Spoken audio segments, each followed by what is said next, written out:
রাজধানীতে বৈষম্য বিরোধী ছাত্র আন্দোলনের ডাকে গণমিছিল ও সমাবেশ কর্মসূচি হয়েছে। জাতীয় প্রেসক্লাব সহ রাজধানীর বিভিন্ন এলাকায় সড়ক অবরোধ করে বিক্ষোভ করেছেন কয়েকটি সংগঠনের নেতাকর্মীরা।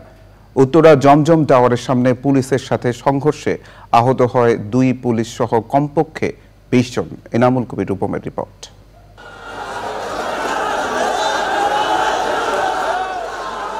জুমার নামাজ শেষে বাইতুল মোকাররম জাতীয় মসজিদ থেকে বের হওয়া কওমি মাদ্রাসা ছাত্রদের বিক্ষোভ মিছিল পল্টন ইউবিএল ক্রসিংয়ে পুলিশি বাধার মুখে পড়ে। বাধা অতিক্রম করে প্রেস ক্লাব হয়ে শাহবাগে সড়ক অবরোধ করে তারা। পরে শাহবাগ থেকে মাদ্রাসা ছাত্রদের মিছিল জাতীয় প্রেস ক্লাবের সামনে সড়ক অবরোধ করলে তাদের সঙ্গে যোগ দেন বিএনপি জামাত শিবির সহ উদীচী শিল্পী গোষ্ঠীর কর্মী সমর্থকরা। সাম্প্রতিক সহিংসতায় ছাত্র নিহতের প্রতিবাদে প্রেস ক্লাবের সামনে সকাল থেকেই সমাবেশ ও প্রতিবাদী গান পরিবেশন করছিল উদীচীর শিল্পীরা। সেখানে বক্তারা বলেন, ছাত্রদের দাবি আগেই মেনে নিলে বড় সহিংসতা এড়ানো যেত। সব হত্যাকাণ্ডের সুষ্ঠু বিচারও দাবি করেন তারা। কোটা সংস্কার আন্দোলনের সহিংসতায় হতাহতের প্রতিবাদ ও হত্যাকারীদের বিচার দাবিতে রাজধানীর বাংলা মোটরে মানববন্ধন ও সমাবেশ করেছে বিক্ষুব্ধ কবি লেখক সমাজ।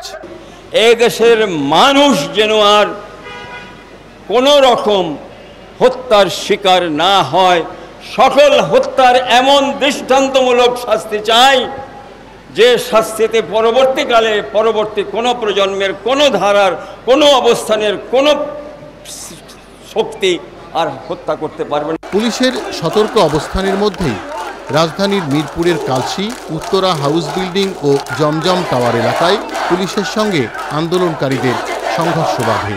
বাড্ডা রামপুরায় দফায় দফায় সড়ক অবরোধ করে বিক্ষোভ দেখায় শিক্ষার্থীরা। বিকেলে রাজধানীর শাহবাগে আবার সড়ক অবরোধ করে বিক্ষোভ।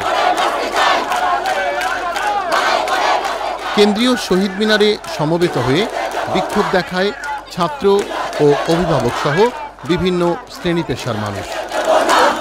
Enamul Kabir Rupam, channel I, Dhaka.